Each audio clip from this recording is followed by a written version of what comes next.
Hello, Brasil! Titia Nutri de volta, pessoas queridas! E hoje eu trouxe uma pessoinha que eu adoro. É uma médica maravilhosa para a gente conversar sobre o tema que é ter o pré-natal pediátrico. Você, querida gestante, você procura um pediatra, uma pediatra antes de ter o seu bebê ou começa aquele desespero de, nossa, eu não fui atrás de pediatra, nossa, quem vai recepcionar meu bebê? Todas essas questões e mais outras questõesitas que eu falei para ela que a gente vai conversar muito aqui. Então eu quero agradecer essa pessoa linda do meu coração, que eu amo muito ela. Ela e a família, né? Dona Bia, titia Nutri, ó, saudades de você, pacientinha.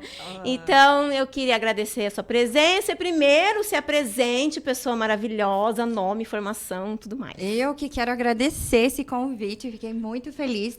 E um tema que é muito importante, porque realmente as mães só lembram da gente ali às vésperas do nascimento, ou após o nascimento, que pariu e fala, nossa, preciso levar o bebê em algum lugar, né? Entendeu? E sabe o que eu acho mais engraçado? Antes até de você se apresentar, eu sou mãe de 3. Engraçado que antes a gente não tinha isso mesmo, ninguém conversava mesmo, era quem estava lá à disposição que fazia recepção. Mas, por exemplo, o meu primeiro filho teve um pediatra, a segunda filha foi outro, porque a gente não tinha esse negócio que, nossa, o pediatra que vai cuidar mesmo dos meus filhos, seja 1, seja 10, seja 20 filhos, eu tenho confiança naquele, Isso, né? é a importância daquele vínculo, a gente acaba criando um vínculo com a família. A gente já começa esses cuidados antes, já com a família, porque, querendo ou não, o pediatra tem que ser aquela pessoa que, quando você está precisando, você pode contar. Essa disponibilidade, conhecer a realidade do casal, os que são mais ansiosos, os que são menos, os que eu preciso ter um pouco mais perto, não, os que têm mais experiência e estão mais tranquilos, então a gente precisa ladies disso. and gentlemen, doutora Thalita Andreassa, maravilhosa! Meu nome é Thalita, eu sou formada há 10 anos, quase 11. Jovem, né? Jovem. Me formei pela PUC do Paraná, fiz residência pelo Hospital Evangélico Mackenzie e vim para Rondonópolis, na verdade, para assumir o setor de pediatria do Hospital da Unimed. E desde então eu trabalho no hospital com todas as internações clínicas, todos os pacientes que internam via pronto-socorro internam aos meus cuidados. Sou chefe da pediatria, então. Técnico é do chefa, hospital. A gente tá achando que a titia é pouca coisa, a gente traz chefa aqui. Você viu só? E aí, eu faço consultório também, então atendo as crianças desde o nascimento até 18 anos e faço as recepções às salas de parto também, tá? Então, e é nesse momento da sala de parto que eu acabo conhecendo a maior parte das famílias.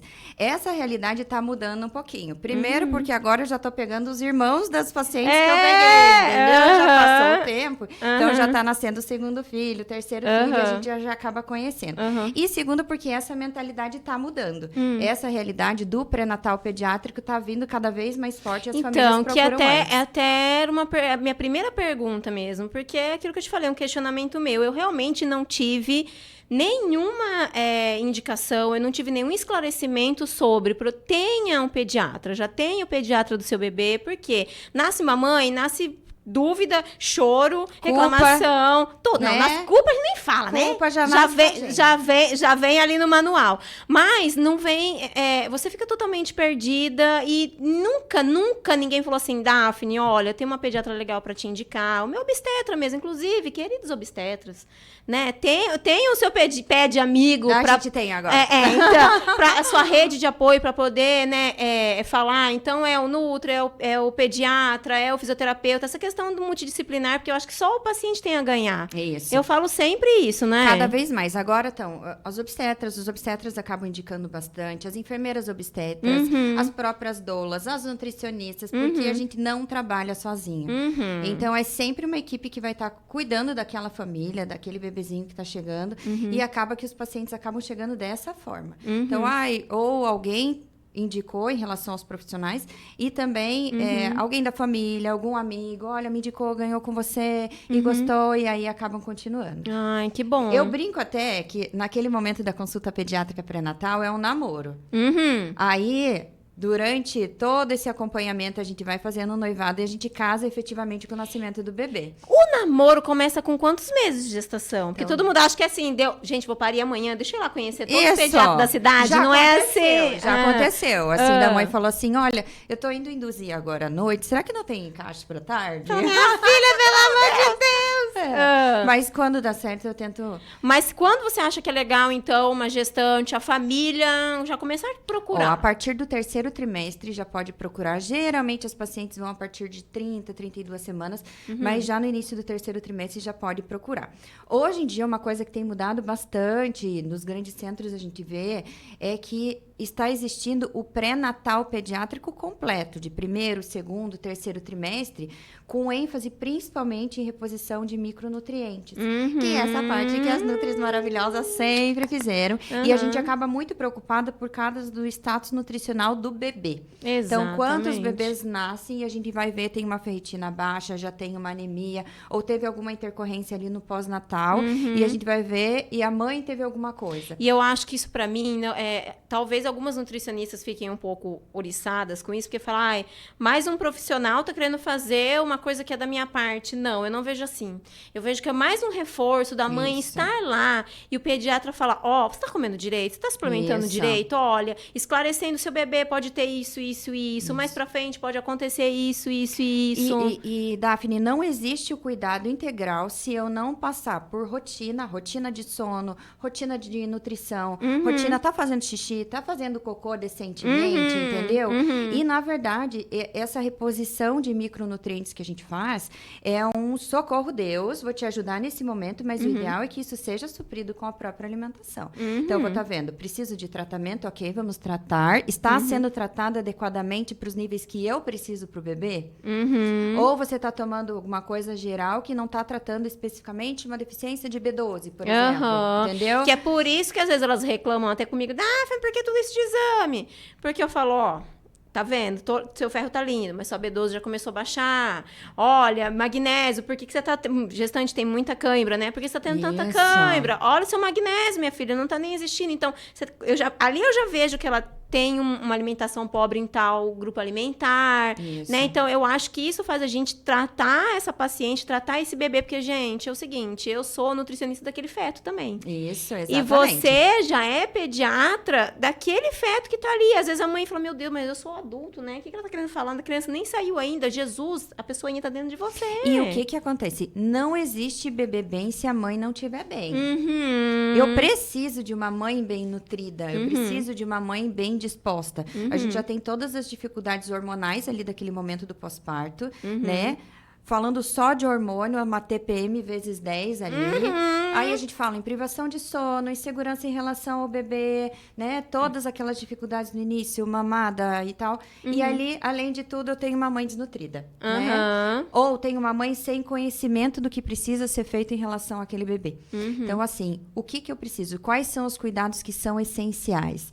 E principalmente, Daphne, eu acho assim, você saber para quem você pode correr quando as coisas não estão indo tão bem assim. Porque quando está indo tudo bem, é muito simples. Quantas horas de sono o bebebê dorme no dia? O Google responde isso pra você. O Mr. Google, beleza. O Dr. Google, de mim, quando vai tudo certo. Entendeu? Mas, poxa, isso não está acontecendo. E eu quero fazer tal coisa. Pode, não pode? Traz risco para o bebê? Porque tudo é uma questão de risco e benefício. Sim. Tudo eu vou pesar. Exatamente. Entendeu? E com quem que eu vou contar nessa hora? Exatamente. Quem que vai me tirar essa dúvida? Exatamente. Quem que vai me... E eu acho que o pediatra chega exatamente nesse momento. Por isso que acaba que as famílias que continuam com a gente são aquelas que têm uma empatia mesmo. Bate o santo, sabe? E outra, vira o médico da família. Isso. Quero que você pergunte coisa pra pediatra que não tem nada a ver nem com a criança, é você mesmo, tá querendo saber? Então vira aquela coisa assim de familiar mesmo. Isso. Você tá inserida na saúde da família toda. Isso. E sabe o que eu queria te perguntar? Porque, infelizmente, não que eu não sou aquela feminista tonta, tá? Já vou deixar bem claro aqui, quem for, desculpa. Mas a tia não é. Mas, infelizmente, o mundo ainda é muito machista. Você percebe que essa procura ainda é muito mais materna do que familiar? Tipo, vai o acompanhante, vai o pai na consulta junto, ou é mais a mulher desesperada? E eu tô fazendo essa pergunta porque, infelizmente, em quase 100% das minhas consultas, né, com as minhas gestantes, é só a mulher que tá ali. E eu pergunto, mas seu marido não fez no mesmo horário que tu, não? Vocês não estavam lá no mesmo horário, na mesma cama deitadinho? Por que ele nunca tá aqui? Sim. Né? Por que pra você tá tão difícil você comer melhor? Porque a família tem que comer melhor. Então, assim, a família já é você, o seu esposo e essa criança. Sim. Nesses últimos tempos, as coisas estão mudando um pouquinho. Antigamente, a procura era quase que exclusivamente feminina. Hoje em dia eu já recebo muitos casais. Que bom. Porque os pais estão cada vez, graças a Deus, mais presentes. Entendo o perfil. O perfil da família que busca uma consulta pediátrica pré-natal é outro perfil, né? Outro perfil. É uma família que geralmente ela se preparou durante essa gestação. Ela planejou, tá bem estruturada, né? Planejou ou durante já queria, aceitou aquela criança de uma outra forma e aí passa pela questão toda psicológica. E aí esse pai que tá aí no meio, que procurou, ele quer sim saber mais coisas sobre o filho, porque esse pai vai ter os cuidados com o bebê, tanto quanto a mãe, ou vai estar inserido de uma forma... É cuidado, não é ajuda. Isso. Sabe aquela historinha tá me ajudando? Não, ele tá você tá fazendo igual. papelzinho de papai. Isso, exatamente. Né? Exatamente. Então, hoje em dia, os pais buscam bastante junto com as mães também. Então, eu tô achando que o preconceito é comigo, só porque eu vou falar sobre comida, porque eu tenho que falar, meu amigo, se ela tomar uma cervejinha com você, não fica mais tomando esse tanto de cervejinha na cara dela, porque é um ser humanoide que passa vontade, né? Então, vamos lá. Ele falou, não vou lá escutar esse negócio dessa nutricionista, não. Mas eles estão mais presentes, sim. Que é até bom, bonito. que Tanto bom. na consulta pré-natal, quanto durante o parto também. Hoje em dia, a gente já aconselha o pele a pele no pai, por exemplo. Se a mãe tá hipotensa, a mãe não conseguiu ficar com esse bebê depois do nascimento, a gente pode fazer o contato pele a pele com o pai, que é aquele momento após o nascimento que a gente põe o bebê em cima de um dos pais, dos genitores, né? Então, você coloca para ter uma colonização ali de pele adequada, contato próprio, formação de vínculo, para manter o calor daquele bebezinho que acabou de sair de um ambiente controlado. Então, os pais e eu não sei estão mais presentes. eu não sei se você viu na internet há um tempo desse atrás, um bebê, ele acordou chorando. Ele nasceu chorando. A mãe, né, tava cesárea, então ela tava meio desbaratinada lá. O pai começou a passar a mão no bebezinho e falou assim: calma, meu filho, eu tô aqui. É lindo de ver, Daphne. Aí você fala, quando você fala, conversa com seu filho. Ai, mas tá na barriga. Gente, vocês não estão entendendo. É muito bonitinho, porque eles nascem naquele, né, desespero. Tirando o momento que você põe em cima da mãe, alguns já se acalmam e nem chegam a chorar efetivamente. Você vê o bebê respirando mais tranquilo, porque já sente aquela presença. Tem alguns que são mais desesperadinhos, né? E daí quando eles escutam a voz do pai e da mãe, eles já param e já prestam atenção. Tô tranquilo, é meu lugar. Exatamente. Né? Esse bebê já tem as sensações que a mãe passou durante a gestação. Então, é muito legal de ver a família conversando. O papai tá aqui. Lembra que o papai falava com você? E eles ficam com aquela carinha observando. Coisa linda demais. Eu tenho vontade de ter outro, só que não. Passou. Olha, eu digo que se eu não mexesse com o bebê todo dia, acho que eu tinha uns 10. Socorro, porque eu sou apaixonada. Eu não vou mentir também, demais. Acho que a fase que eu mais tenho saudade dos meninos era bebezuco mesmo. Ontem ainda eu postei um videozinho da Bia pequena. E eu falei, eu morro de saudade dessa época. Desses cuidados com eles tão pequenos, sabe? Que dependem de você. É uma época que é muito cansativa, mas a gente sente muita falta, né? Muito. Gente, aproveita, passa rápido. Porque agora eu tô com uma irmã de lá de quase 15 anos. Faz assim, ó. Na hora que foi, já foi. Você tá independente já. Coisa assim, não quer abraço nenhum, não quer nem conversar. É outra fase. E, Thalita, deixa eu te fazer uma pergunta.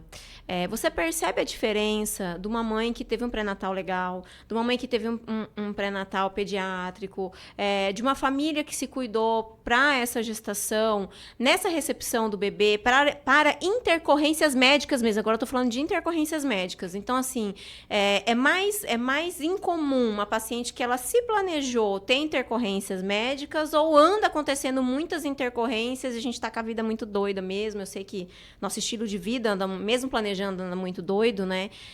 O que você percebe, né? As intercorrências, elas podem acontecer tanto na família que se preparou adequadamente para isso, quanto na que não se preparou.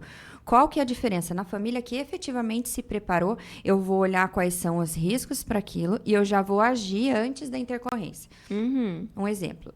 Uma mãe que teve diabetes gestacional, teu feijão com arroz, que chega muito pra mim, né? Só isso. O que essa mãe, eu já vou observar isso durante a gestação, já vou fazer um diagnóstico, eu não, os obstetras maravilhosos, enfermeiras obstétricas, já vão fazer um diagnóstico disso e já vão agir nutricionalmente, com medicação, com mudança de estilo de vida. E, para mim, chega de que forma? Eu sei o estilo de bebê que eu vou ter. Sempre na consulta pediátrica pré-natal, eu vou, na verdade, guiando, eu vou narrando o que vai acontecendo durante o nascimento, pós-parto, na verdade, antes também. Falo da sala de parto, falo tanto da sala de cesárea, do centro cirúrgico, quanto da sala de parto. E eu vou narrando o perfeito e as intercorrências que podem acontecer e o que eu preciso agir. Nesse caso, por exemplo, filho de uma mãe diabética, o que esse bebê pode ter? Ele pode ser um bebê muito grande, que vai fazer hipoglicemia. Pode ser um bebê que vai ter uma taquipneia transitória, então esse bebê vai cansar para respirar depois do nascimento. E eu vou orientando. Esse bebê tem maior chance de fazer uma icterícia depois do nascimento. E eu já vou orientar o que pode acontecer. O item mais importante de um pré-natal, com certeza absoluta, é o conhecimento dos pais. Quando eles já sabem o que vem, fica mais tranquilo quando eu digo assim, olha, você lembra que eu falei pra vocês que eu ia ficar de olho na respiração do João? O João tá um pouco cansado para respirar, então a gente vai observar ali no bercinho, eu vou estar do lado dele durante 2, 4 horas, e depois a gente volta a conversar. Qualquer coisa diferente que tenha, eu te aviso, tá bom?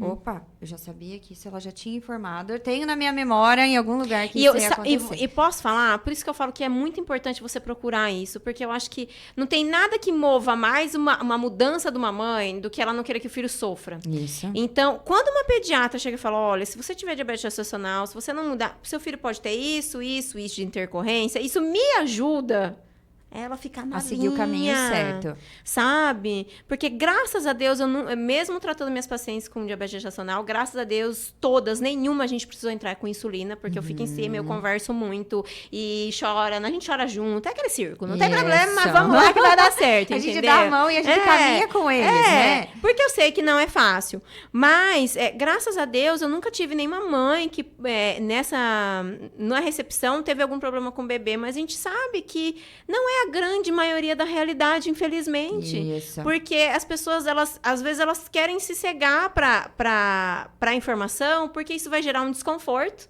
Isso eu vou ter que mudar, né? Mais uma vez, entra aí a parte psicológica das famílias, que interfere demais. Eu vou ter que mudar até onde eu estou disposta a mudar, não é? Exatamente. Porque essa é a parte mais difícil, né? Mas é uma coisa que a gente vê acontecer todos os dias, só que quando tem um controle adequado, a chance disso acontecer diminui demais. Uma gestante bem controlada da parte do diabetes gestacional, as intercorrências com o bebê diminuem demais. Então, tá aí a importância, né? E mais uma vez da equipe multidisciplinar. E você sente também essa diferença? Me perguntaram isso. A diferença de um bebê cesárea e um bebê parto normal, natural, nessa questão do desenvolvimento do bebê, nessa questão do desenvolvimento mesmo dessa criança. Você percebe uma diferença entre um e outro? Nem que seja sutil? Em relação a neurodesenvolvimento, quando eu estou falando da parte cognitiva, comportamental, em geral, no consultório, não. Tá? A gente sabe que tem algumas diferenças para o bebê, benefícios imensos, não existe... Fisiológicos mesmo, assim, o nascimento... Microbiota, isso, exatamente. Uma microbiota mais saudável vai fazer com que o bebê se desenvolva melhor, vai desenvolver melhor a parte de imunidade, do próprio crescimento em si. Então, o bebê tem todas as características para desenvolver todas as suas potencialidades quando eu tenho parto normal, tá? Quando eu tenho a cesárea, o bebê não passa por aquele canal de parto e algumas coisas que são fisiológicas não acontecem com aquele bebê. Vou dar um exemplo. Então, por exemplo, quando o bebê passa pelo estresse mecânico do canal vaginal, ele é espremido ali dentro, certo? Eu tenho toda uma saída desse líquido que tá no bebê, tá? Que tá cheio ali do líquido amniótico. E aquilo sai sozinho. Eu não preciso, em geral, fazer nada mais. Esfregar bebê, sabe? Não precisa. Igual existia antigamente, né? Tapa na bunda. Não faz mais. Amém! No bebê que nasce numa cesárea, não tem o estresse mecânico de passar pelo canal do parto. Muitas vezes esse bebê eu preciso aspirar. Tá? Porque ele sozinho não espremeu ali, ele não consegue soltar esse líquido. Hoje em dia, a aspiração não é mais obrigatória, a gente faz se necessário, mas na cesárea a gente faz com muito mais frequência do que num parto normal. Sim, tá? entendi. A colonização da pele, da microbiota toda desse bebê num parto vaginal é muito melhor do que numa cesárea, né? Só que hoje em dia, essa questão ela é muito mais complexa, porque a gente está falando de uma microbiota do bebê formada pela microbiota da materna. Mãe. E por isso que a tia fala, vamos trabalhar esse intestino, vamos comer direito. Isso. Muitas vezes eu faço modulação da microbiota materna, porque ela já chega desbiótica, a grande maioria tá Você desbiótica. entendeu até que ponto essa microbiota da mãe também é maravilhosa. Saudável, que eu quero tanto ela pro bebê. E eu fiz essa pergunta por quê? Porque é aquela coisa que a gente falou no começo. Nasce uma mãe, nasce uma culpa. Eu não quero ter parto normal. Eu não quero. Eu quero hora marcada. Eu quero estar linda. Eu quero isso. Eu quero aquilo. Eu quero o evento do parto, certo? Então, assim, eu não quero desmoralizar essa mãe. Não quero que ela se sinta diminuída por ela ter escolhido uma cesárea. De maneira nenhuma. Você sabe, lógico, eu não sou obstetra, eu não sou médico, mas o que eu converso com todos os meus pacientes? Só espere o seu filho estar pronto. Ponto. Né? Essa é uma escolha da mãe. Exatamente. Não é a gente que vai. Você vai falar, olha, tem isso de risco, tem isso de benefício, essa escolha é exclusivamente da mãe. Aquilo que ela acha que é melhor pro filho dela, as experiências que ela trouxe. Não, uma irmã minha teve um bebê que nasceu e não foi legal, né? Até onde ela acha que ela dá conta daquele processo todo, daquela dor, né? Então, é muito mais complexo do que a gente simplesmente falar, essa é a via ideal. Tá? Ideal a gente já sabe, parto normal, ponto. Na maior parte dos casos, né?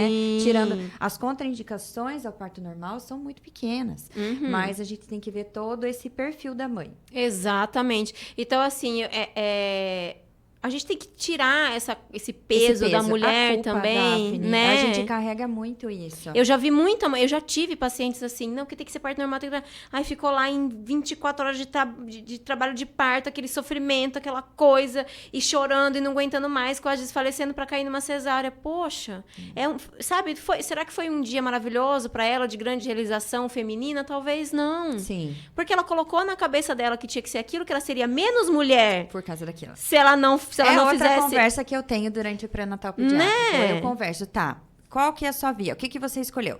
Não, eu quero fazer o parto normal, tô me preparando, tô fazendo uma fisioterapia pélvica, Sim. eu tenho minha equipe de enfermeira, de doula, minha obstetra vai estar disponível no dia do parto, eu tô aqui conversando com você, o meu sonho é ter parto normal. Tudo bem? Guio e oriento como parto normal. E se isso não acontecer? Tá? Temos que trabalhar com isso. E se precisar ir para cesárea? Como que você está em relação a isso? Eu sempre pergunto, minhas mães estão aí que não me deixam mentir. E se precisar, o que a gente faz? Não, se precisar, eu tô tranquila porque eu quero que o bebê nasça bem. Não, doutora, eu não quero isso de jeito nenhum. Vamos conversar sobre isso.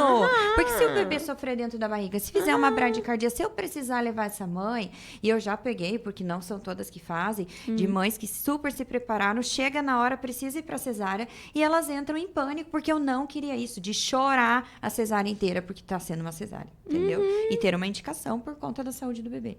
Então, não vale a pena. Gente, olha, posso falar bem a verdade? Você tem que se preparar emocionalmente pra tudo na vida.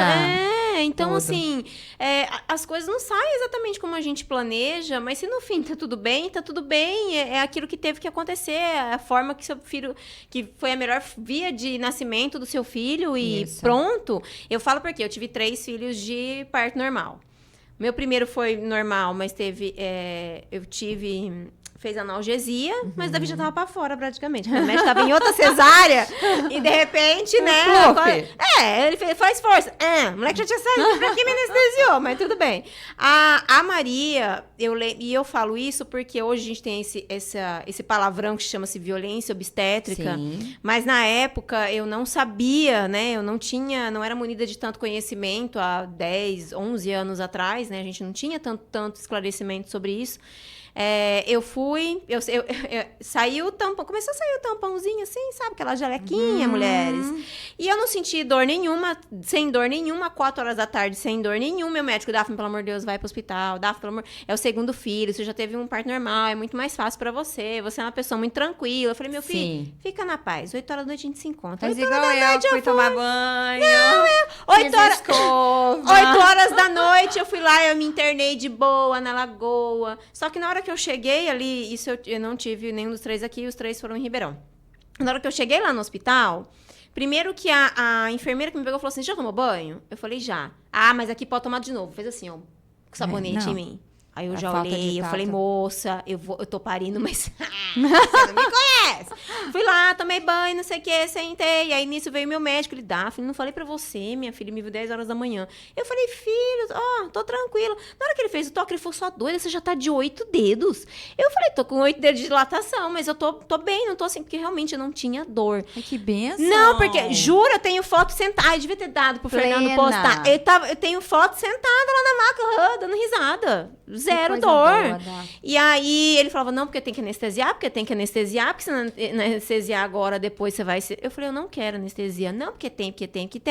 Me levou pra sala de parto, me anestesiou. A anestesia era tão forte que as minhas pernas caíam pra fora da... É a mão ali, né, amiga? Não, muito. O anestesista, ele passou era... um pouquinho. Eu não sei se é porque a anestesista costuma ser meio alto. O que será? Você quer pra segurar o tronco?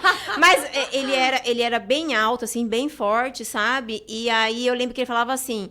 Mas segura essas pernas. E eu brigando. Vou segurar essas pernas de que jeito? Do jeito que você me anestesiou e meu marido dá. Porque você tem que sentir as contrações pra você. Eu não sentia nada. E eu tava sem dor. E aquilo me irritou, me estressou tanto. É uma analgesia. Tem que tirar a dor, não tirar completamente a sensibilidade. Tudo. Eu perdi totalmente. Então, assim, a Maria foi gerada num ambiente que eu tava quebrando pau com a anestesista. Aí ele subia aqui, sim, ó. Ele colocava a mão mesmo, fazendo força, falando, faz força, porque tá tendo contração. Eu falei, ó... Nossa, eu brigava com ele, porque não tinha necessidade de ser desse jeito. Tá bom, Maria nasceu, blá, blá, blá. E é por isso que essa questão da recepção. Veio o pediatra, né? Olhou, ai, tá ótimo, não sei o quê. Desapareceram com a menina. A Maria foi pro quarto, 4 horas da manhã. A Maria nasceu 10 horas da noite. Meu peito jorrava leite. Já deram 20 litros de NAN. Ela não queria mais meu peito. Moral da história, foi surgindo N coisas. Maria foi alérgica à proteína do leite. Isso, que também é outra conversinha que eu tenho com os pais. Né? Você põe uma proteína ali mais pesada no intestino cru do bebê, que aumenta muito a chance de alergia alimentar. Então assim... Né? Poxa, hoje eu acho que eles não fazem mais essas Barbary, mas fizeram todas essas na hora do parto da Maria, sabe? Eu tava muito tranquila, eu tava sem dor, eu tava sorrindo. Nossa, se eu tivesse feito 3, 4, 5 forças, eu tinha nascido. Eu não sou aquela... Não era aquele tipo de gestante que eu fico 20 horas de trabalho de parto. Graças a Deus, eu sempre fui muito agraciada com isso, sabe? E aí, essa recepção foi horrível, a anestesia foi horrível. As experiências. E eu também converso sobre isso com os pais. A experiência que você tiver no nascimento do bebê vai te marcar pro resto da tua vida, seja ela pro bem, seja ela pro mal. Pois é. E eu me vejo como profissional presente assistindo tudo isso. Querendo entregar o melhor, né? E tem lembrança. Muitas vezes eu interfiro sim, entendeu? Então, às vezes... Hoje em dia, as equipes de parto... Se conversam bem, graças a Deus, então, né? Mas antes, fulana, esse clã... Eu falo, olha, que coisa boa. Porque eu não preciso mexer muito. Que a gente já vai dar as piadas lá no meio do parto, vai todo mundo ser feliz. Fica mais tranquilo. Mas muitas vezes, e aí? Tá quanto tempo de expulsivo? Coração tá bom? Tá bradicardizando durante a contração. Tá, quanto tempo isso tá acontecendo? Tá fazendo brad de quanto, amiga? Entendeu? E tudo isso a gente vai acompanhando junto. Só que as equipes de hoje já estão bem mais alinhadas, já é bem mais tranquilo. E isso, vai fazer uma coisa que a mãe tá falando que não quer? Uma coisa é uma indicação formal daquilo. Lógico. Entendeu? 8 dedos sem dor, precisava me anestesiar. Entendeu? Aquilo ali ia durar. Você falou, eu não quero. Meia horinha eu já tava pondo essa criança pra fora. Você falou, eu não quero. Você falou, eu não quero. Então, eu não quero. E você tá numa posição totalmente suscetível naquele momento. Você, como mãe, você fala, não, mas a pessoa que tá me acompanhando tá falando que eu preciso. E se eu não fizer acontecer alguma coisa com o meu bebê? Entendeu? Por isso que você tem que conhecer a equipe que você tá. Exatamente. Porque se você fala, olha, eu não quero, beleza, mas a gente precisa. A gente que tá acontecendo precisa. isso. É diferente do... é uma opção pra... Vamos fazer. O que é isso? Né? Por isso que quando o Henrique foi nascer, meu terceiro, eu escolhi o hospital escola da minha faculdade, lá em Ribeirão. Nossa, realmente foi humanizada assim, da hora que eu entrei. Nossa, colocaram música lá. E eu nem tava esperando nada desses furdunços, porque eu nem me liguei. Minha preparação... Você é mais prática, não, né? extremamente. Minha preparação eu foi adoro assim. Tu vens. Adoro. Aí, a não, luzinha. Eles colocaram MPB, não sei o que. Eu chego lá desse meu jeito, não sei o que lá. Eu me internando sozinha, porque nesse dia foi assim, ó. Eu virei pro Leandro e falei assim, Leandro, acho que agora vai. Você fica aí com a Maria e com o Henrique, Sim, o Davi né? com o Henrique, que eu tô indo lá parir. Ele, oi, beijo, fui. Aí chegou minha tia, era professora lá também, chegou minha tia, meu tio, foi os que me acompanharam, porque com os 2 menores, o Leandro ficou aí em casa. E aí, assim, foi coisa que de 1h30 pra Maria nascer, Sim. mas, sabe, eu cheguei feliz, eu não tive quase nada de intervenção, né, assim, não tive nenhuma intervenção, na realidade, foi só exame mesmo, normal, corriqueiro, né, pra saber dilatação e tudo mais. A enfermeira falou pra mim, Daphne, vai embaixo da água quente, que você vai ver que diminui a dor. Tive a Maria embaixo do chuveiro. Ai, que benção. Entendeu? Só que na época não tinha banheiro, então eu estraguei o joelho mesmo. Tive a Maria embaixo do chuveiro, então assim, foi... Maria, o Henrique, embaixo do chuveiro. Ele já saiu, ele já colou no meu peito, ele ficou 1 hora. Eu lembro como se fosse hoje, o pediatra olhava assim, nossa, menino, é lindo mama, demais. né, rapaz? Ficou conversando lá comigo, não sei o que, darararara. Cara, que diferença! E esse parto, eu tenho certeza, mudou a tua visão em relação aos outros que você já teve. Só que não dá pra gente voltar, né, Daphne? Vai fazer o quê? Exatamente. Mas você entende que, assim, o que mudou? Primeiro, a equipe, tá? Porque, querendo ou não, gente, a gente é gente. Uhum. Então, a forma que vão te tratar depende da pessoa que tá ali, entende? Tem gente que é legal, tem gente que não é. Vai fazer o quê? É bem Não isso, é bem isso. Então, você tem que procurar uma equipe que seja legal. E a tua experiência no parto. Eu duvido que se você tivesse bem e falasse, vamos fazer uma analgesia de parto, e você não quisesse, você ia deixar te fazerem nesse momento, entendeu? Exatamente. Que você já tinha passado por aquilo. Tanto que do Henrique, de 8 para 9 dedos, é a hora que você começa a sentir dor. Eu só tenho dor nessa hora, pra falar bem a verdade, no meu expulsivo mesmo. Eu tenho dor meia hora. É essa a minha dor. Coisa boa. Dos 3 partos, foi essa a minha dor. E aí, eu lembro que aí, assim, eu falava, ai, eu quero analgesia, moça. Ela olhou pra mim, a enfermeira falou assim, olha pra mim. Você consegue, calma, vamos lá pro chuveiro? A criança nasceu. Ainda tem até o vídeo, minha tia falou, você vai pro chuveiro? E os dois gravando. De repente, ela falando assim, meu tio, com a porta fechada. É uma criança? Não, a Daphne é normal, não. A Daphne é normal, que não sei o que, todo mundo dando risada. Então, assim, foi outro astral. Além da pessoa, ela olhar pra mim, me fazer confiante, ela sabia que era isso que eu queria. Sim, sim. Por isso que eu tava lá, procurando Exatamente. aquele serviço. Vamos né? só fazer um adendo, que a analgesia de parto, gente, é maravilhosa, tá? É, não estamos, hoje em dia... Pelo amor de Deus! Pelo amor de Jesus! Senão seremos canceladas pelos anestesistas. Não, Gente, a analgesia sou super a favor. é linda, maravilhosa. A mãe fica plena, né? Não tira completamente a dor. Você ainda Não foi sente aquilo as que eu contrações. tive A na gente tá falando de uma vivência de uma coisa que não foi legal. Não, eu numa situação tive, não X. foi uma analgesia, ele me anestesiou. Isso. Eu não senti nada, eu estava acordada, mas eu não senti nada da minha cintura para baixo, Sim. né? Tanto que eles me deixaram na recuperação 3, 4 horas. Sim. Por que me deixaram lá? Sim. Você tava numa Porque eles recuperação pós-anestésia. Exatamente. Então, assim, totalmente diferente até do que foi do Davi do meu primeiro. Ele fez a analgesia. Eu saí dali, já tive o bebê, ele já mamou, né? Deu o quê? 1 hora, já tava no quarto. Tudo normal. Essa que é a diferença, né? Então, assim, eu falo que eu vivi as três estações, passou por assim. tudo. Aquela que teve analgesia, mas foi uma analgesia normal, Correta. né? Aquele que realmente não foi um parto, que foi o parto mais tranquilo, e um parto tranquilo. Então, Sim. assim, eu tenho conhecimento de causa disso. E até dos profissionais, o que precisava ser feito aquela hora e que realmente não precisava. E a forma que foi conduzido, né? Exatamente. E por isso que eu falo, gente, não é frescura você procurar o pediatra para o seu filho. Sim. Não é frescura você procurar dedo mesmo o seu obstetra. Sim. Não é frescura você procurar o seu fisioterapeuta, né? Não é... Fisiopélvica, nutricionista, a doula, enfermeira obstétrica, todos esses... Gente, as psicólogas, uma analista para te acompanhar, pelo amor de Deus, a gente fica entendeu? doida. A saúde mental. Aliás, Eu boa fiquei pergunta. doida, maluca. É. Muito engraçado. No pós-parto, eu não sou uma pessoa que chora com frequência. Eu não sou uma pessoa chorante.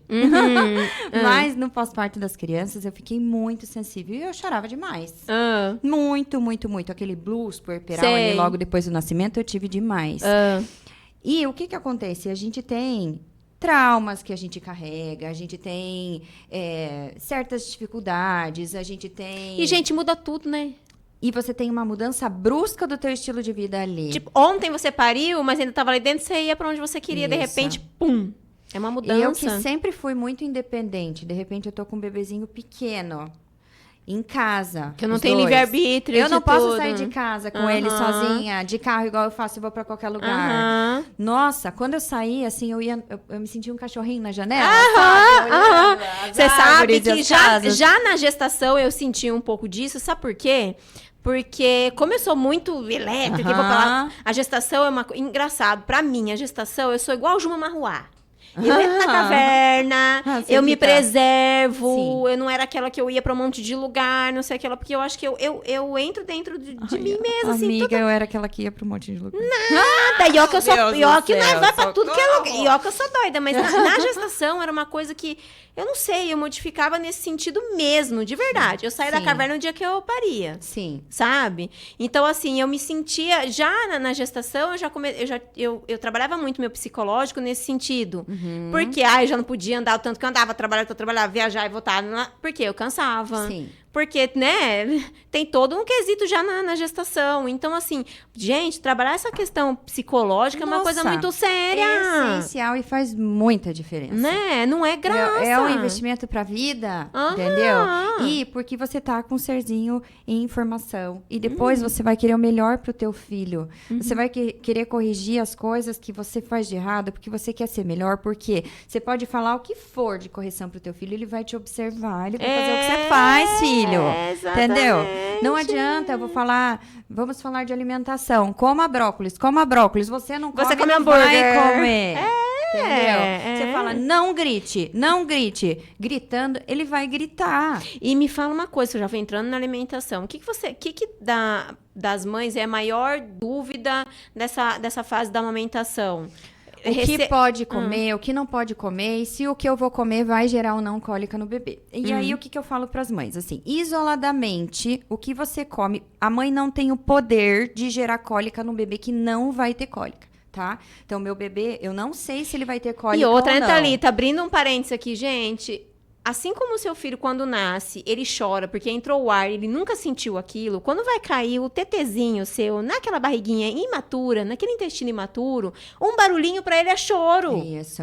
Né? Tem toda a questão tátil, sonora, térmica do bebê. Então, ele tá amadurecendo agora aqui pra fora. Então, a mãe sozinha não vai causar cólica. Mas o que a gente nota? Primeiro que a microbiota materna vai estar interferindo na microbiota do bebê. E eu falo, você é intolerante à lactose? Para, que você tá dando um imprint ali. É batata, ela não parou. Então, o que acontece? Naquele bebê que já teria cólica, tá? Dependendo do que a mãe come, geralmente alguma coisa que não cai bem pra mãe, a gente vê que aumenta o desconforto no bebê, tá? Mas assim, eu não gosto que elas tirem tudo da dieta. Eu falo toda vez, você que vai sentir agora quem é seu filho. Por exemplo, os meus nunca reagiram com feijão, brócolis, nunca tiveram uma cólica por causa disso.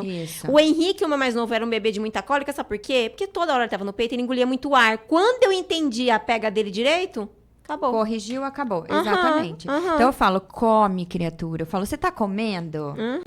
Não. Come. Ai, tirei isso porque é remoso. Minha avó falou. Ai, sabe o que acontece? Você tira o ovo que é remoso. Ai, mas você come canjica com leite condensado que é bom pra dar leite. Tipo isso. Ai, senhor, me derrete. Cerveja preta. O coitado já tá alcoolizado, já tá doidão. Mas ele dormiu a noite inteira. Lógico, tá bêbado, gente, né? Dó, pecado. Ai, falando nisso, isso também foi uma outra coisa. Eu falo que o parto da Maria foi tenso, filha. Veio pediatra na hora da alta. Então, olha, ela tá ótima, não sei o quê. E, minha filha, deixa eu te falar uma coisa. Você tem que viver, né? Porque você acabou de nascer um bebê. Que você não, isso ele falando tudo, não sabia que eu era nutricionista, né? Seguinte, você quer ir pra um forró? Ela acabou de nascer? Vai, forró.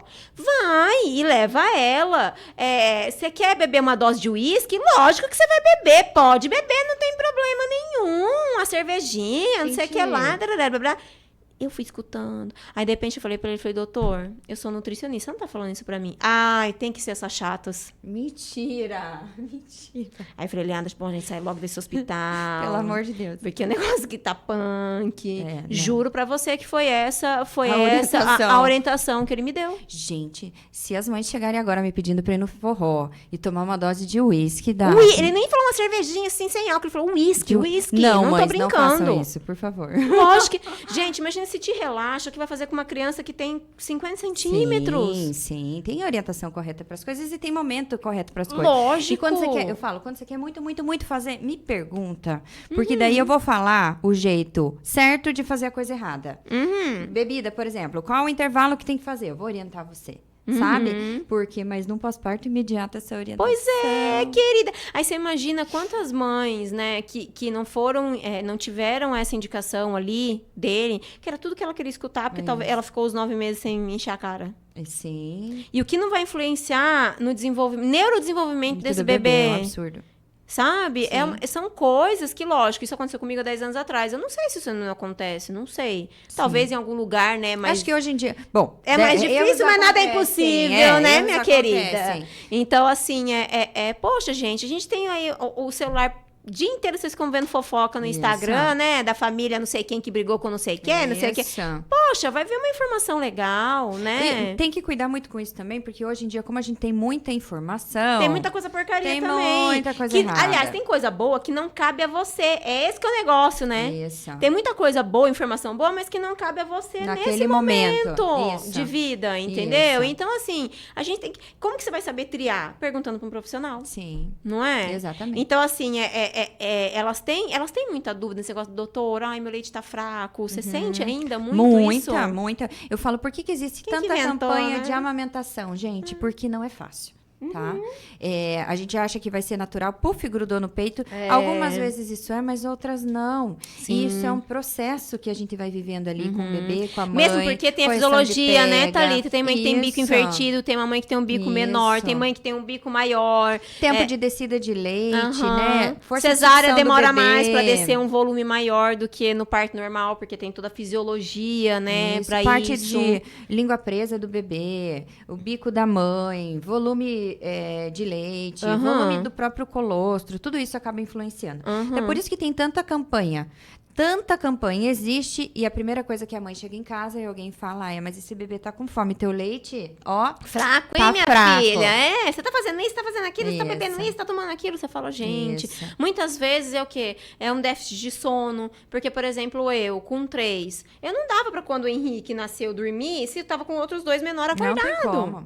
Não tem como. Então, se eu não mantesse uma dieta legal, uma hidratação legal, realmente eu não teria conseguido amamentar o Henrique 1 ano e 4 meses. Porque é hormonal. Né? A gente depende de ocitocina, a gente depende de todos ter os hormônios de prazer também pra conseguir descer. Exatamente. Então, assim, eu não sei se você também tem muito bebê que a mãe falou isso, falou, olha, amamentar não é pra mim. Eu não me sinto bem. Existe uma síndrome, esqueci o nome dela agora, que a mãe realmente, quando ela tá super bem, o bebê vai pro peito, ela começa a chorar, ela se sente depressiva, esqueci o nome. E aí ela não consegue amamentar, por isso não é uma graça, não é uma frescura. Eu já tive pacientes assim, tive paciente que ela foi muito julgada até pelas mulheres da família, porque mulher pra julgar, beleza, né? Com certeza. Falando que, tá vendo? Ai, que frescura, na minha época não era assim, que não sei o que. Gente, isso existe. Isso é verdade, né? Então, assim, tem muito mito ainda também com essa questão da amamentação. Você não sente tem um Renault isso? quando pega na mama, a mãe realmente sente dor, uma fissura mais importante. O que a gente vai fazer? A gente vai orientar como corrigir aquilo. E aí, às vezes, as mães chegam, eu quero dar fórmula. Tá. Ok, eu quero, preciso disso, eu não tô dando conta. Beleza, vamos colocar e vamos ver de que forma que tá isso para você. Eu falo, como que tá isso para você? Não tá tudo bem, eu vou voltar a trabalhar com 3 meses e para mim é mais fácil se tiver misto. Ok. Não, doutora, o meu sonho era amamentar. Então, vamos usar durante um período. E daí a gente transiciona para fazer o aleitamento materno exclusivo. Então, existem certas coisas que é o jeito certo de fazer a coisa errada, que eu falo para tudo. Existem certas coisas que a gente tem que usar em alguns momentos e depois a gente vai melhorando, a gente vai adaptando. Bebê perdeu muito peso, tá? Sei lá, por qualquer motivo, seja descida do leite, seja por alguma questão da linguinha, seja porque foi pra UTI, ou tinha uma infecção. Até essa questão da linguinha, tá? Gente, realmente o bebê, ele tem que passar, a gente tem que olhar essa parte oral. Até eu fiz uma entrevista já com a doutora Carol, esqueci de falar sobre isso. Mas tem muito bebê, né, que a gente fala que é o freiozinho. Isso. Então ele não consegue ter a sucção correta. Adequada. Eles fazem muito mais força para conseguir tirar a mesma quantidade de leite. Acaba machucando a mama da mãe. E uma coisa que é muito engraçada disso em relação à avaliação é que todo bebê tem que fazer o teste da linguinha. Ele é um teste de triagem de bebê, assim como o teste do olhinho. É isso que eu ia falar. Quais testes tem que ser assim, feitos? os obrigatórios. Teste do olhinho, teste do coraçãozinho, teste da linguinha, teste da orelhinha. E as vacinas, né, que o bebê vai fazer, são obrigatórios. Só que não me perguntem por que o teste da linguinha, ele não é coberto pelo plano de saúde. Então, é uma tabela da ANS. Eles não cobrem. Então, esse teste, geralmente, tem que ir em clínica. Teste que é particular. Entendi. Tá? E aí, no momento do parto, eu sempre olho a língua do bebê e vejo se tem algum freio oral que seja mais importante. Que pegue esses que a gente vê que são clássicos, que faz o coração na linguinha, pegue até a ponta da língua. Mas existem alguns que são freios posteriores. Tem alguns bebês que não têm elevação da aba lateral da língua, movimentação da própria língua na boquinha. Entendi. E aí, isso vai ser o profissional que faz o teste da linguinha, fono, geralmente, ou o odontopediatra, que vai estar habilitado para fazer este teste. Falar tem ou não tem, e daí me dá a indicação cirúrgica. Existem alguns bebês que ficam como freio duvidoso. Existe essa categoria. Então, não é uma indicação formal de cortar a língua do bebê. Nem tudo é corte na língua, tá? Mas é um bebê que eu vou observar os outros parâmetros. Eu vou observar como que ele tá mamando. Como está sendo o desenvolvimento. Isso, questão de ganho de peso, a mama da mãe. Eu vou observar outras coisas para ver como ele tá ali no duvidoso. Opa, quando que eu vou ter que interferir? Dependendo dos outros parâmetros. Entendi. Então, esse é um teste que tem que ser feito e que... Aí, muitas vezes não é feito, e daí a criança tem um problema na fala. Aí a criança tem um problema na introdução alimentar. Muito, entendeu? Demais. Então, não vale a pena. Muito. Por isso que eu falo que, assim, quando essa mãe tá bem instruída e ela procura ajuda, gente, você tá poupando o seu filho. Eu falei do teste do pezinho? Não, falta o teste do pezinho. Gente, pelo amor de Jesus. E o pezinho chega, esse aí é E outra, esse tá cobrindo muito mais doenças agora do que era antigamente, agora a gente tem o né? teste do pezinho completo que pega, né, todas as doenças que existem no teste do pezinho. E são doenças que são tratáveis ou que você consegue evitar a progressão. Outras. Exatamente. Então, é bem importante porque você faz um diagnóstico precoce e você acaba conseguindo evitar que esse bebê progrida de uma maneira não favorável. Gente, todos esses testes, então, voltando para isso, você vai prevenir que seu filho tenha problemas futuros. Então, por exemplo, esse da linguinha. Na hora que ele começa a introdução alimentar, ele não tem uma boa mastigação. Isso. Ele começa a ser seletivo. Aí você acha que tem isso, começa a procurar, achar problema neurológico. Nossa, dá uma volta no universo. A criança já sofreu, a família já chorou, já todo mundo se estressou. Era a linguinha. Isso. Ou era a orelhinha. Bebê que não escuta bem, ele não fala bem, entendeu? Então, tudo ali é interligado. Esses são testes que são essenciais, a gente tem que fazer, não dá pra passar, tá? E por isso que são obrigatórios. Porque a gente previne um monte de alteração lá, mais pra frente na vida daquela criança. Você percebe que... as mães, às vezes, elas têm essa... A gente é meio leão, né? Leoa, quer proteger. Assim, que quando acontece algum... olha, mãe, eu tô achando que é assim, assim, assim. Você sente ainda que tem pais que pirulita da consulta? Você sabe que isso me dói muito no coração? Muito. Porque esse ano, graças a Deus, eu não tive uma evasão muito grande das minhas gestantes. Mas eu tive, principalmente, de duas que eu penso até hoje nelas. Porque uma, ela já entrou sendo diabética, obesa, tudo errado. E a outra foi uma gestação não planejada, que virou gemelar, e aí ela perdeu um dos bebês, mas tudo errado, fazendo tudo errado. Na hora que eu comecei a conversar que tinha que fazer tudo certo, a pessoa olhou e falou assim, tchau, não quero escutar isso. Eu não dou conta. Ela nem foi sincera, tipo, não dou conta. A pessoa, não, vou entrar. Mas você percebe que a pessoa não quer esse tipo de compromisso. Ela e não aquilo falou. me dói tanto ela não no falou, coração. mas ela não dá conta. Aquilo Entendeu? me dói tanto no coração, porque eu não tô pensando... Eu sei que ela tá desesperada por dentro, eu sei que ela é uma mulher que tá... Meu Deus do céu, me ajudem. Mas ela refugou, fugiu. Você sente isso também quando às vezes tem algum diagnóstico que nem é tão legal assim, mas você vê que a família pirulitou. Vou procurar outra opinião, porque vai que ela tá muito errada. E eu gosto que procure outra opinião, sim. Né? Tá? Pra saber que a gente não tá errado. Eu também adoro. Então, assim, quando eu tô... Vou dizer de distúrbio de neurodesenvolvimento, por exemplo. Eu sempre falo para os pais, eu faço checklist de neurodesenvolvimento em toda consulta pediátrica, tá? Então, vou avaliar a parte social, linguagem, cognitivo, movimentação, e vou fazendo no checklist. Com aqueles pais que já têm alteração, eu faço sempre um asterisquinho no prontuário para checar nas outras. E eu já encaminho precoce, porque se eu atraso uma fase do desenvolvimento, eu atraso as outras. Digamos, eu atrasei o rolar. Essa criança não está rolando na época que deveria, tá? Essa criança que não está rolando, não vai sentar bem, não vai se apoiar para ficar em pé e vai retardar o andar. Tá? Então, eu já interfiro precoce, então já mando para físio, tá? Faz todo o estímulo adequado com a fisioterapeuta e daí a gente observa essa criança. Opa, respondeu, beleza? Não respondeu, o que é que tem? Aí eu preciso nomear. Tá? Entendi. O que essa criança tem? Tem um diagnóstico para isso? Foi uma hipóxia por conta do parto? Não, eu tô pensando em algum outro distúrbio. Aí eu preciso dar um nome para fazer um tratamento adequado e para ver as outras áreas que tem. Quando eu vou examinando uma criança e eu vou mostrando para os pais, olha, você tá vendo? Olha, nessa fase, ele tinha que estar rolando, o exemplo, né? Ele tinha que estar rolando. Nessa fase, ele tinha que rolar bem para os dois lados. Não, nessa fase, ele tinha que estar numa posição e virar para outra. Tá?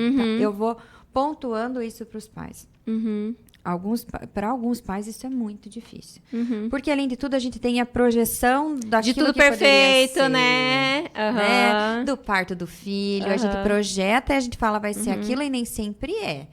Mas a gente tem que ir fazendo aos pouquinhos aquilo que a gente consegue. Nesse caso, é muito importante que os pais consigam ver, porque são eles que vão levar o bebê para tratar. E se eu não tratar precoce, essa resposta vai ser mais pobre do que mais cedo, entendeu? Quanto mais precoce, mais a criança vai responder pela própria plasticidade cerebral, que é a capacidade do cérebro da criança de adquirir esses novos conhecimentos, né? Então, mas tem muito, muito, muito. E eu vou pontuando sempre. Que pena que tá acabando, você acredita? Mas já. Eu falo assim? que é muito fácil, a gente se apega ao microfone. Cadê a gerência para dar mais tempo para nós? Mas, deixa eu deixar aqui um recadinho para vocês. Gente, isso aqui é uma informação muito importante. Isso aqui é uma informação para mudar a vida, mudar gerações, mudar a família, ampliar pensamento, sabe? Eu não tô, todas as pessoas que eu trago aqui, não é para você achar que, nossa, ela tá me embutindo uma necessidade que eu nunca pensei. Não, eu quero que você amplie o seu pensamento em procurar bons profissionais para cuidar da sua saúde, para cuidar da sua família, para cuidar dos seus filhos, que seus filhos vão cuidar dos seus netos, sabe assim? Sim. Né? Então, a gente vai mudando, na verdade, uma geração. Exatamente. Então, assim, faça o pré-natal pediátrico, minha querida. Não é gastar dinheiro à toa. Procure um bom profissional. Você vai estar prevenindo tanta coisa e tanta dor que você pode ter no coração futura. Se eu soubesse tudo que eu sei hoje, eu falo que do meu primeiro filho, o projeto Chernobyl, coitado do menino. É sobrevivente, sobrevivente. O Davi não teria N questões que hoje eu tenho que lidar dentro de mim, que eu sei que foram coisas, mas eu não tinha o conhecimento. Então, eu tô querendo passar um pouquinho aqui de informação que seja para vocês, né? Então, procurem um bom profissional. Aliás, já faz o merchan. Aonde que a gente acha essa beldade? Meus amores. Olha, eu atendo ali na Clínica Life, que fica... Sabe a praça ali da Santa Casa? Sei. Então, você sabe bem, eu sei minha amiga. Ela leva os filhos lá, todos os indinhos bem cuidados. Daqui a pouco, Davi 18 já não dá mais, meu coração. Mas a gente continua com alguns, eles não conseguem desapegar, sabe? Então, a clínica que eu atendo chama Life Centro Médico, atravessando ali a Rua da Mater Clean, na praça em frente à Santa Casa. O pessoal pode me encontrar no Instagram também, doutoratalita.andreassa. Mandem as dúvidas que conforme eu vou tendo disponibilidade, eu vou respondendo também, tá? E é isso. Os cuidados com a criança são cuidados de prevenção. Eu preciso que essa criança tenha capacidade de desenvolver tudo aquilo que ela pode desenvolver na vida adulta, sem as doenças, sem as dificuldades, com tratamentos corretos e precoces das coisas. Isso começa na gestação. Está na sala de parto e continua depois com o crescimento e desenvolvimento da criança. E aí a importância de não procurar só o pediatra no momento da intercorrência, mas como a puericultura, o acompanhamento dessa criança mesmo. E é para isso que a gente está aí, é para isso que eu me formei. E contem comigo para o que precisarem, tá bom? Pessoas queridas! Semana que vem tem mais titia, mais pessoas boas. Procurem a tia Thalita, que ela é maravilhosa. Assina embaixo, viu? Beijo, obrigada, pessoas. Amor, você sabe que aqui o que acontece, né? Eu cuido dos teus, ela cuida dos meus e de mim. Tá maravilhoso. Beijo, gente. Um prazer.